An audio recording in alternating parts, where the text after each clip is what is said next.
here with Kiana Younker, and she is a grad student at the University of Alabama studying arts management. Yay! Welcome. So glad you're here. So glad to be here, nice and bright and early. Oh, well, yes. It's 9. It's not super early, but Not super early. Well, Kiana, I heard that you speak a little bit of Malik. Is that how you say it? Millik. Yeah. I'm so sorry, Malik. Hey, it's okay. I'm not offended. Malik. Okay, so can you tell us, like, your favorite word, and also, like, how did you get connected with this language? Right. So not necessarily like, actually, well, my favorite word is probably bobcat, which is batki. Batki? And it's Batgii, I think. But a regular Millik greeting is Deitzla. Deitzla? Mm-hmm. And it just means like, hello, hi friend, hi. I love that. That's how I That's like so to cute. interpret it, because it's like very official. It's like in the translation on the internet, it says hello, comma, friend. And I'm Aww. like, that's really dramatic. Let's say it bubbly. That's cute. Deitzla. I'm gonna start saying that to random people, and they're gonna have to figure out what it means. They're gonna know exactly. They're like, you talk to Kiana. You talk to Kiana. I love it. But yeah, that is an indigenous language for Northwestern America, Pacific Northwest specifically, and it's Southern Oregon coast. Yes, Southern Oregon coast. Very specific. Very specific. Yes. So how did you get connected with this language and these people? Yeah, so my tribe is from the Southern Oregon coast, so Millik is our tribe's language, well, what's left of it, at least. And, whoa, this is why I had the cough drop. It is, all of the records of the language are part of, like, language revitalization, so... and the University of Oregon has a class that you can take to speak Millik, although I'm not really sure how, like, fluent it is. Like, I'm not sure if it's, like, got sentence structure to it yet, but that's, like, you know, that's for linguists to know and for me to disseminate information. I'm like, this does exist. I don't know the extent, but I try to use as many indigenous words, indigenous to me at least, words in my day-to-day life and in my art to keep it alive, because that's the only way. Even if it's a little bit is enough. That's actually, like, so cool, and I love that, and I fully support that. How has that, like, influenced your art? Indigeneity? Yes. Thank you, because I wasn't sure what word to use. I was like, how do you say, like, this as an adjective? Yeah, indigeneity. Indigeneity. That's a fun word. That is all of my art, and that is something that I had to learn very, very... Well, I didn't learn it quickly here. But I did learn it. Because I have been the only indigenous person in theater and dance, the whole entire department, for 6 years. That's crazy. Yeah, and stats. I'm gonna hit you with some facts. Hit me with some real facts. Quick. Cold hard facts. 15. Nope, just kidding. That's a lie. 2% of America's population is indigenous people, which is not a lot. Only 2%? Yeah, and 15% of that 2% have received bachelor's degrees. So it's very, and master's degrees is even I'm smaller. Sure that's way smaller, yeah. Yeah. So going in and, like, knowing that, obviously that's, like, new census data, but having a general idea of that, coming in, I, like, knew I was going to be the only one for a while, and I spent a lot of time here searching for people. I didn't find another indigenous person on campus until fall of my junior year. So that's, like, when I was really able to start doing something and, like, with art and with, like, political activism. And wait, hold on. So you only found one other I only found indigenous one other person? Well, I found one other person a year after. Okay, so like our senior year. Only 2 people? Yeah. Other than you. Okay, I'm just saying that's crazy. For stats, I am, like, friends with so many international students, and they always talk about how, like, they find so few people, like, from their home country. Yeah. But even from the country of Japan, I know at least, like, 1, 2, 3, 4, 5 people on campus. Yeah. And they're not from this country. Yeah. And so these are indigenous people. Yeah. Literally from here. From here. More from here than I am. Right? Yeah, and, like, even then, like, I'm not from Alabama. Right. I'm, like, a completely, like, if this is a graph, I am completely, like, literally on the other side of the country. That's crazy. Chose to come here intentionally because I knew it would be difficult. Yeah. And I found that these two other individuals had an equally hard time finding people, finding community, had a great familiarity with isolation. Yeah. And finding each other was a real, like, kind of like a mental health pivot point for all of us, because it's like, okay, there's people here that understand the very complex layers that is systemic problems on, like, an institutional level. I'm making crazy arms. I love it. I feel like you can hear them, can't you? You can hear the crazy arms. That understand, like, the institutional problems, why we're not visible, why recruitment is continually unsuccessful with indigenous populations, so on and so forth. That has nothing to do with art, but it does, in a way, though. It does, yeah. Recruitment is art. The art of recruiting. The art of recruiting people. But we had a lot of, like, collaboration with the Crimson White, doing all these events, and getting people to see and, like, understand that, like, even though there's only 3 of us, we have to speak for ourselves 100% of the time, and that is something that I learned to do here. And I found it to be not very difficult, incredibly difficult with dance.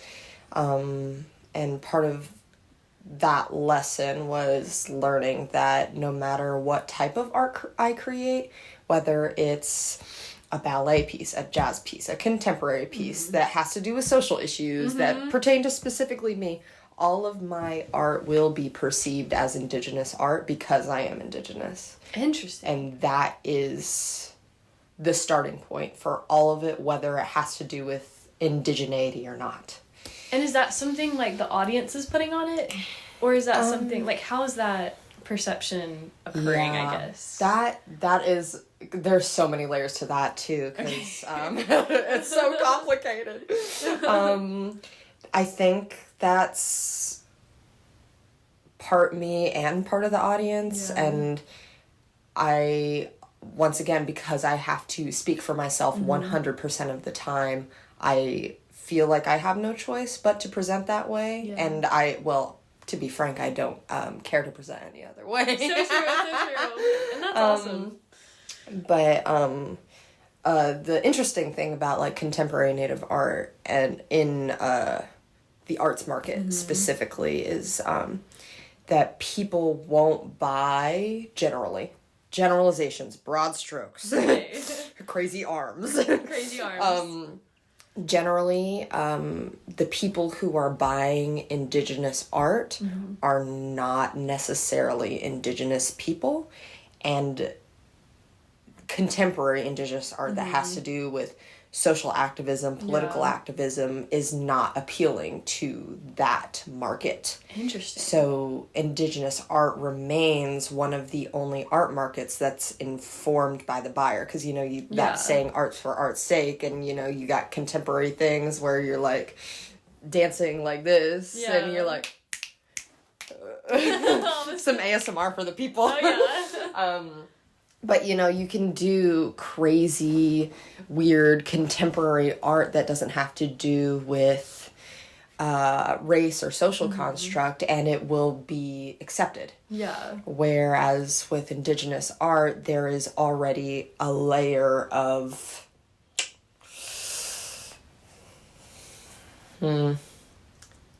stereotyping that is people expect. And that's what's informing buyers.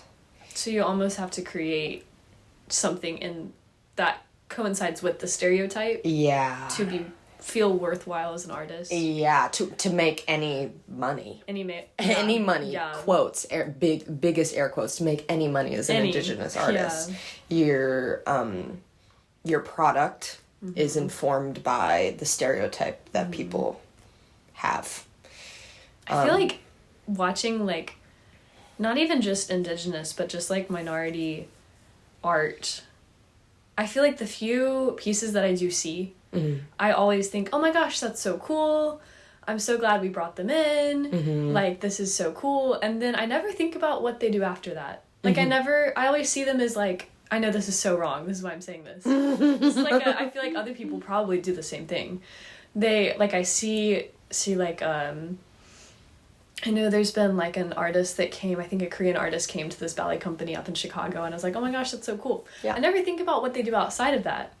And I think one thing I'm curious about with Indigenous art is, like, according to, like, especially stuff you personally create, like, when you do these projects and you do a contract or you do work for an audience that is looking for the stereotypical Indigenous art, and then you end that project, where is your headspace? Like, where is your mindset after that? And, like, what is that like? Yeah, so that's a really great question. And this is why I haven't, like, been commissioned necessarily or contracted to produce things, because I won't take contracts like that. Okay, cool. I refuse steadfastly to misrepresent myself. Yeah. Because all the work that I've done at the University of Alabama, generally, is to deconstruct that stereotype. Yeah. Because I don't want I don't want to live like that, and I don't want my children to live like that. I don't want my grandchildren to live like that, and that's also not the reason that my father went through school. That's not the reason that my grandfather went through school. It's not the reason that any of my ancestors endured anything. It was for me to live the way that I want and to have the privileges of the white man, so to speak. And we would not be sitting in my office. Your office. My office. We would not be sitting in my office in a institutional setting in a brand new building if I folded to that. And that's something that, you know, our theater and dance chair, Dominic, is, like, really encouraged me through. And he was, like, definitely the first faculty member that, like, understood what I was trying to do and, like, really saw me in my indigeneity. He grew up in Nebraska, so he grew up around a bunch of Native people. And he was like, yeah, this makes sense. I don't have any problems with this. And I was like, I love him. He's thank God. Thank goodness. So yeah. So that is amazing. I'm so glad you are able to do this and that you have, like, stood for this. Yeah. But I'm sure that there are other people listening, perhaps, who either have had to, I'm putting had to in air quotes, there's so much to that, but have had to succumb to this kind of thing and maybe don't want to anymore, or people who just need encouragement to make their own art. What advice would you give? I have a Post-it note that I have written. I was thinking about this morning because, well, obviously I knew you were coming. Yay. I wrote this down. This is from an essay. Gosh, I can't remember. You'll put it in, I'll put it in the paragraph. But the idea of adornment does not attempt to meet conventional standards, but its purpose is to satisfy the soul of the creator. The reason that art is made and is for us. It's for enjoyment. And us can mean many things. It can mean you. It can mean both of us. It can mean everybody. It could mean nobody. It could be some omnipresent force. But always try to ground myself in the purpose of my art is to fill in the blank. Most of the time when I have created art, it's been for the purpose of education and to bring awareness to issues. Yeah. But I find that thread is not very efficient here. Yeah. And that is like...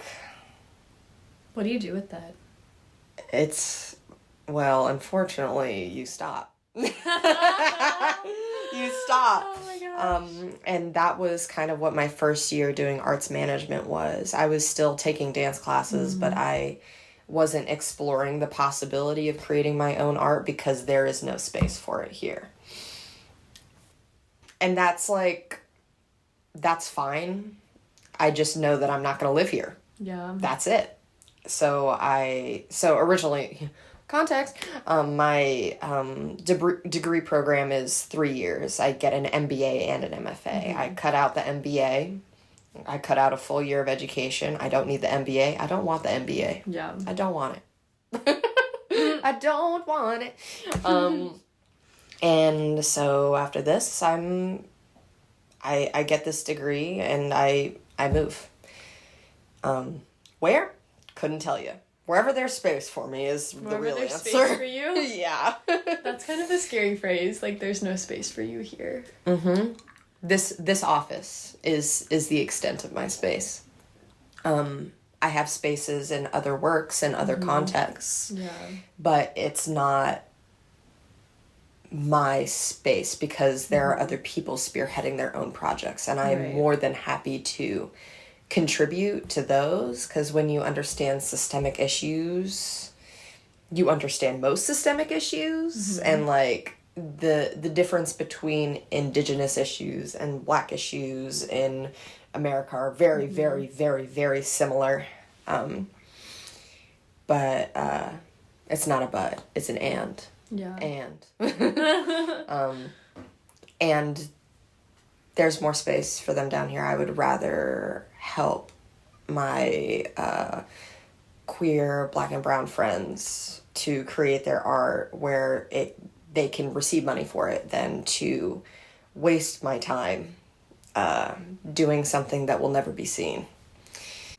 Educated or not, there are going to be issues that will impact them that started 400 years ago that will not be quote unquote solved until there are laws to protect people or till there is a return to indigenous philosophy. And I think I actually believe that quite strongly. And I think a really good example of that would be California wildfires. Okay. LA is like very on fire right now. Yeah. I'm trying to choose a less heavy example, but that's, good fires is a starting point. Okay. So California is on fire. That is not great, right? I think part of the reason why California is on fire right now is because colonists, frontiermen, outlawed controlled crop burning that indigenous people did 400 plus years ago. Because crop burning is like actually really important. Yes. But not like it country also, burning. Yeah. It's very different from burn piles. But controlled crop burning creates carbon. I know you like science. Creates carbon, which also fertilizes the soil for the next crop. And you're also supposed to, I'm going to use the word siphon, but I'm not really sure if that's the right word. You're supposed to like strategically siphon the land off. So it's like, okay, this plot is this year's crop, and then we're alternating every other year. And the burn happens every other year for each plot. This is actually so interesting. This morning, I was reading the book of Leviticus. Like, I read the Bible in the mornings, and I was reading Leviticus, and it's literally talking about this. Yeah. Like, God commanded the Israelites to, like, every 7 years, the land lays fertile for a year. Yeah. So it's a different form. Yeah, but, like, very letting same... the land rest. Yeah. So it can produce Yes. food. Yep, exactly. And well, this is a side tangent, but this is also more indigenous knowledge about like why pollen allergies are so bad. Oh my gosh, why? I'm so curious. Grass, I don't know about, so don't quote me on that. But when colonists got here, they planted trees, you know, and I think that generally science doesn't really talk about male-female trees. There are pollinators and there are like lady trees. That's the way I understand it. Lady trees. If you don't plant fruit-bearing trees, all you will get is pollinators. Oh. So all the trees are creating pollen for lady trees. For fruit-bearing trees that are not there. Yeah. Hence, we sneeze. I love that. Hence, we sneeze. That actually is probably so true. Yeah, and these are things that, you know, like, quote-unquote regular people don't know, but indigenous people are looking at their watches like, when are you going to ask? So there's so much indigenous knowledge that we just have not touched, because why? Why? Oh, I got an answer for that. And I think I'm gonna blame anthropology, even though anthropology now is very different than it was 400 years ago, of course. But anthropology was made as a study to observe indigenous peoples and indigenous cultures, and to also rationalize superiority complexes. So we kind of view this primitive knowledge, primitive in air quotes, of course, as knowledge that's not valuable because there's technology. And that's just not true. Yeah. Technology cannot stop wildfires. Preserving lakes, doing crop burning, preserving parks will stop wildfires. Yeah. Listening to indigenous ancestors and elders and following practices of how to take care of the earth will stop environmental issues from happening.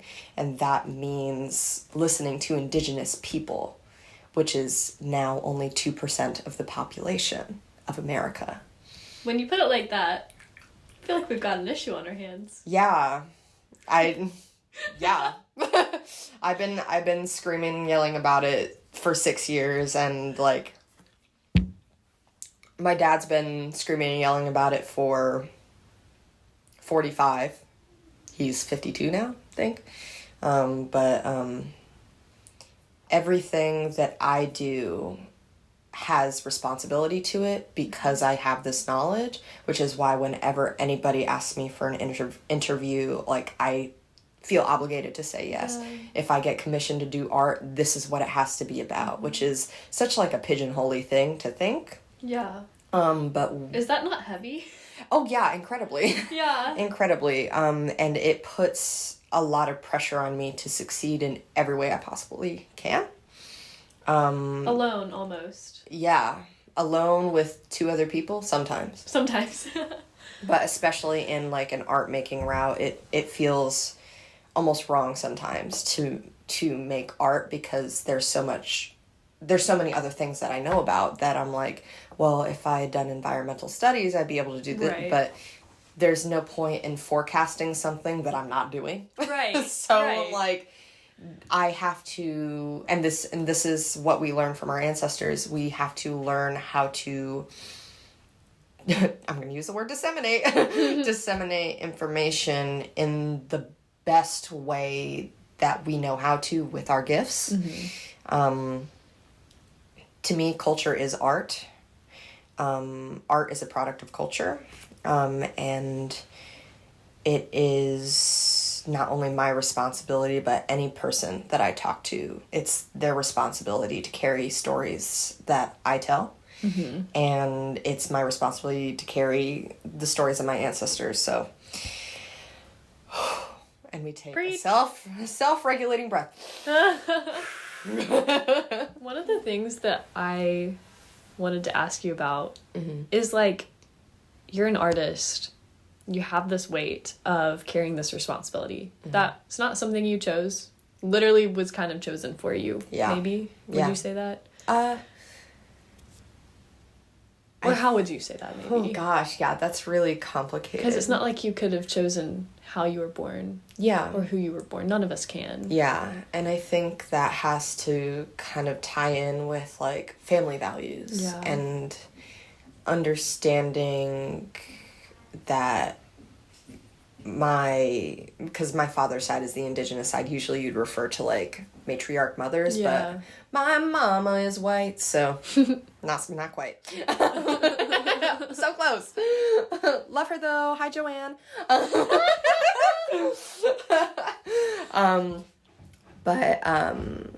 My tribe was recognized in 1992, 1993. My father and my grandfather lived in a time where our tribe was not recognized. They did not have the resources that I had to go to school and to be educated. They pushed their way through school without resources. I receive scholarships from the tribe to... Missing an earring. I received scholarships from my tribe to be here and to have my own office and to be educated and to do what I do, essentially, and to create art.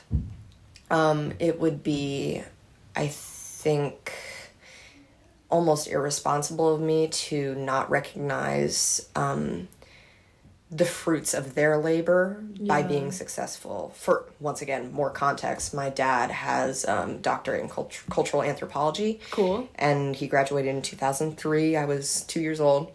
The doctorate is called Kokwel, which is the name of our tribe. It is a 500-page behemoth of every single cultural practice, every single...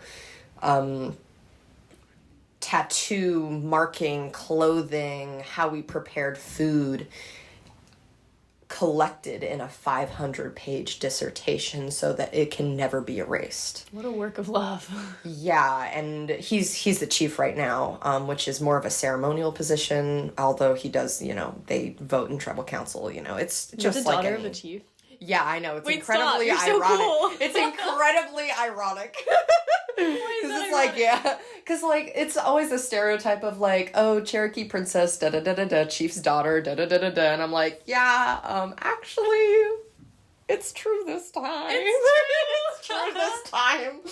I love how you didn't start with that though. You're like, just, like slide in the little flex here, like I am the daughter of a chief. And like it's just like any elected official. It's not an inherited position. It works so like cool. Any. I will say democracy in air quotes too. But his whole entire like campaign, I guess you would say, is a lifetime of service. And I would like to think that even though I am not an anthropologist, I do not study science, I am not good at chemistry or things that are like right brain math science-y, that I can provide a lifetime of service to my people, to other people, to my tribe through art and through arts administration, ? Let's go, arts admin! And I think that's also why I'm in an education and outreach position. I want people to fulfill their desires with what they want to do. I want them to be informed so they can make a decision about their life and they can have choices. That's amazing. Also... Okay. Wow, there's so much. There's so many questions that I want to ask you, and I know maybe we should just do this again sometime. I was going to say we can do a part 2. We could do a part 2. We could do a part 3, part 4, we could you could literally interview me as many times as you want. Like, okay, as a white female Christian growing up in Birmingham, Alabama, there's so much that I don't know. And I like heard like about tribes of indigenous people groups when I was growing up in elementary school. Thank God. Thank God. You heard of them. Fantastic. Christian school, they tell They tell you stories. I can only imagine what they tell you. I can't even really remember it. So, but sometimes we would go to like a Cherokee village and watch like dances, and I would wear moccasins everywhere I went because they're so comfy. Yeah, and, valid. It's right? True. Even in winter, my mom would be like, "Put some warmer shoes on," and I'm like, "But these are cute." Anyway, so that was like my literally very limited experience, and I grew up in Alabama, which is like where a lot of indigenous people are from. This is right dead center in the middle of the Trail of Tears. There are 9 tribes in Alabama. I think only one of them is federally recognized. All the other ones are state recognized. That's crazy. There are 574 federally recognized tribes in the United States. So if you think about that ratio, if 1 out of 9 tribes is federally recognized, federal to state. So there's a ton of tribes. Yeah. That's so fascinating. I didn't know that. And specifically in Oregon, there are 9 federally recognized tribes, but there are confederacies. Yeah. And I don't mean... So I don't use the Southern context of confederacy, please. But they're just tribes that had to unite because they wouldn't be recognized, because they wouldn't get resources otherwise. Yeah. So there's really so many more. Yeah. And part of that thousands lack of knowledge that we have about those sorts of things, I feel like you told me that there are so few books. There are so few books, and that's one of the things that makes it difficult for people like me to know anything about indigenous people. Yep. Since 2% of the population of the all United the books States. are in this office, baby. And all the books are in here. So one question that I had from you from the get-go, when I first started talking to you about in our very brief interactions, and I was just so curious, I remember you saying that there's so few books written. So cool that your dad wrote one, by the way. Yeah. I kind of want to read it. Can I? Yeah, I got it on my computer. Oh my gosh, I want to read it. Can I get a signature? Yeah, totally. But anyway, how has that been for you? Trying to do research, especially during your undergrad. I know you're doing a lot of research. I don't know how much you're doing now, but I assume since I see all the books everywhere. What is that like? What's the process for you? What are your hopes for the future with written work? So specifically with dance, I found 2 indigenous books. This is me walking. I found 2 indigenous books on dance, and they were written in the 1920s. Cool. So wait, whoa, that's over 100 years ago. That was the last time. Actually, there's one other book that was written in 2007. I can't remember the name. We'll put it in the description. But other than that book that was written in 2007, these are the only 2 other books written about indigenous dance. Specifically, I'm flipping them over so you can't see the titles because they're really bad. And of course, they were written by white women, white men. The first one's called American Indian Dance Steps. And it's a reprint from 1931. And it's written by white women. Yeah. And one white man. Yeah, and these... Who are not indigenous? Correct. This is the conspiracy theory. This woman's husband was one of the founders of Jacob's Pillow and the Order of the Arrow in the Boy Scouts. Isn't that such a crazy conspiracy? Because Jacob's Pillow initially in the 1930s was all about indigenous dance, and it was indigenous ballet, and it was appropriated steps. This is one of the books that got written. The second one is called Rhythm of the Red Man. Oh my gosh. Yeah. Okay, wow. Also by a white woman, I'm assuming. Yeah. And this is the same story. These 2 books are directly connected to Jacob's Pillow. Well, that's such a... I'm going to call it a divisive statement because it's not necessarily proven or true, but when you Google these 2 names, it's Order of the Arrow, Boy Scouts, and the person who founded the Boy Scouts was chummy with the person who founded Jacob's Pillow. And we know there's a lot of issues with that, so we don't have to get into that. But that is so... Okay, so let me just get this straight. Are you saying that the last books written, except for one in 2007, about indigenous dance were written over 100 years ago. Yeah. By non-Indigenous people. As far as I know, yes. To the best of our knowledge. To the best of my knowledge, after searching for 3.5 weeks. So, if someone wanted to, learn more about Indigenous dance... I would say go to a powwow, go to your local tribe, see if they have powwows. That's more on a pan-Indianism pan-Indianism vibe. And there's a whole lot of history that goes with pan-Indianism and powwows. If I had a 2-sentence summary, essentially in the 90s, and this happens periodically in history, predating 1990s.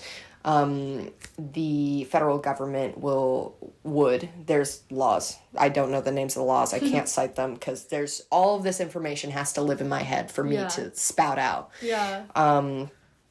The federal government essentially gives one-way plane tickets to young people in tribes to go to a major city and to work.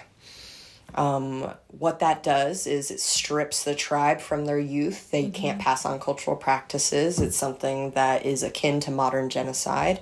And even though that is a relatively violent term for it, it has the same result as other things that you could do to people. So they can't pass on their tradition. Yeah. In a society where tradition being passed down is highly important. Yes, because nothing, not a lot is written down in Indigenous history. It's all oral tradition, which is why a lot of this, you haven't seen me crack open. I have 6 books on my desk, and I haven't cracked open any of them, and all of the stats that I gave you were memorized. That's crazy. So, okay. Yeah. Trying to regroup here. Yeah. There's such a lack of information written. Yes. Part of that is because it's not really written often, it's passed down. But because we live in a modern world, a lot of people expect anything we're learning to be written. And so... Which is valid. Totally valid. Which is valid. It's hard to memorize all this stuff. It is hard. And so cool that you are memorizing this. I know we only have a few minutes left. My meeting's at 10:15, so we're doing 10:15? pretty good. Oh, we're doing good. Okay, minutes. stop me whenever you need to start your meeting. But so there's so little written down. And part of that is due to the fact that it is 2% of the population. 2% of the population, and things aren't always written down. Yeah. Because of the tradition and the culture. But in the modern world today, things almost have to be written to be valid in a way. Yeah. Yeah. And so, that makes for issues of its own, but also, how do you, as an Indigenous person and as a modern person, how do you hold these two things together, and what do you see as, a hopeful future for... I don't know how to finish this. For Indigenous art, Indigenous activism. Yeah. And that's where we get to how my art exists today. Yeah. I've taken to writing plays, and I think that actually really suits me, ironically. That's so cool. And we talked about this at the very beginning about how do I create art when all of my art is supposed to be informed by this stereotyped market? How do I appease that market and do something that's fulfilling for myself? Because that, if the relationship is a Venn diagram, if this is the intersectionality, trying to tie it all together, of course. If my art has to intersect with stereotype and my desire to make art and for my art to be pleasurable for me... Yeah. Then it's got to exist in a very specific way, and it's got to be very pointed. I kind of turned back to fun things about Indigenous culture, and light and airy things about Indigenous culture, which also turned into me recording things about Indigenous culture, specifically Coquel and also Haudenosaunee Nation, which is Rochester, which is where I grew up. Essentially.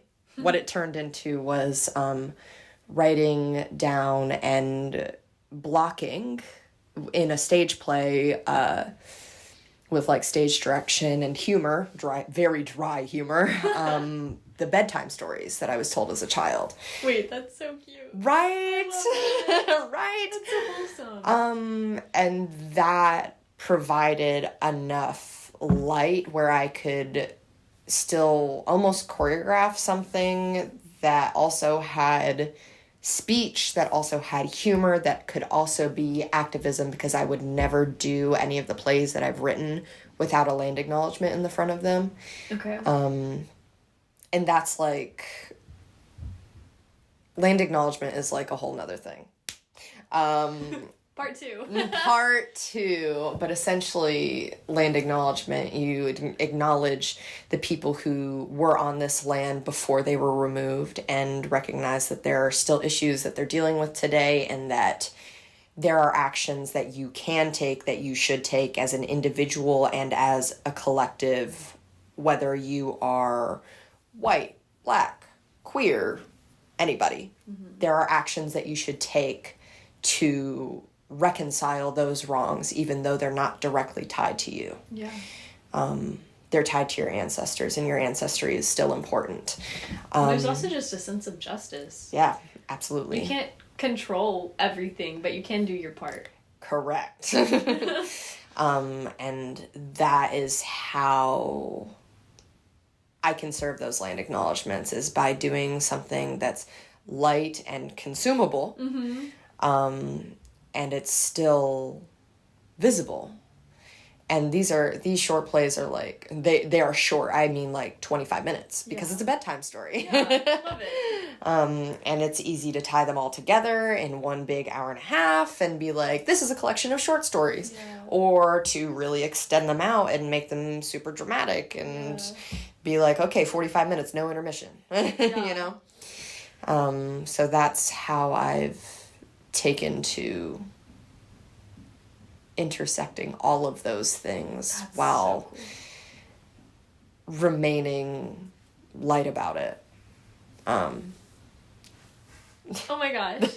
Period. I feel like that is one of the coolest things about your art that I've seen, and you as a person, like just from dancing with you.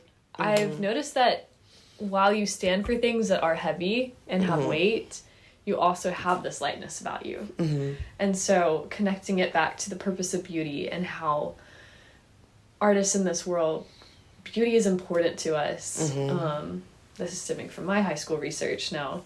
One of the things that I find to be important as an artist is finding the purpose to beauty in my own personal life and connecting my art in some way to like what beauty has to offer.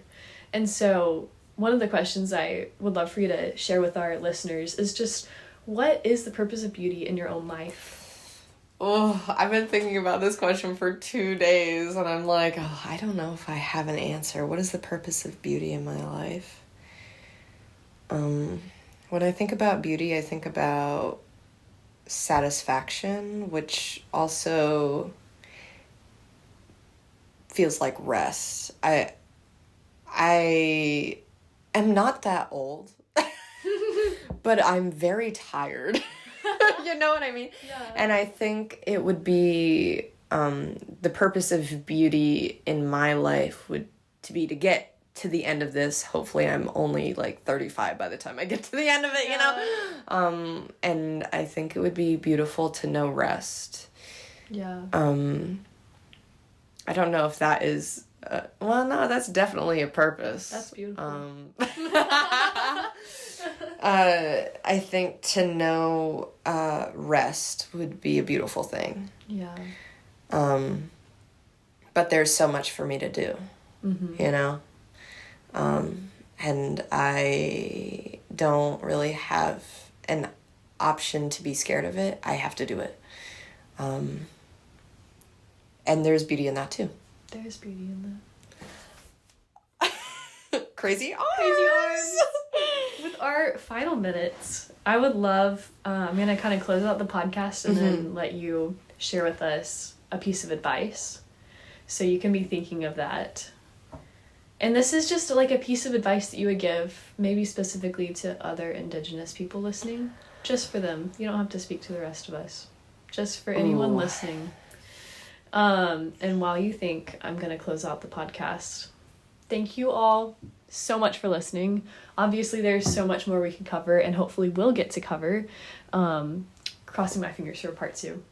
But I just wanted to say thank you so much to Kiana for sharing her wisdom with us, and just so much of the things that she has learned through her life as an artist. It is so fun to listen and so fun to learn about stuff that I have no idea about.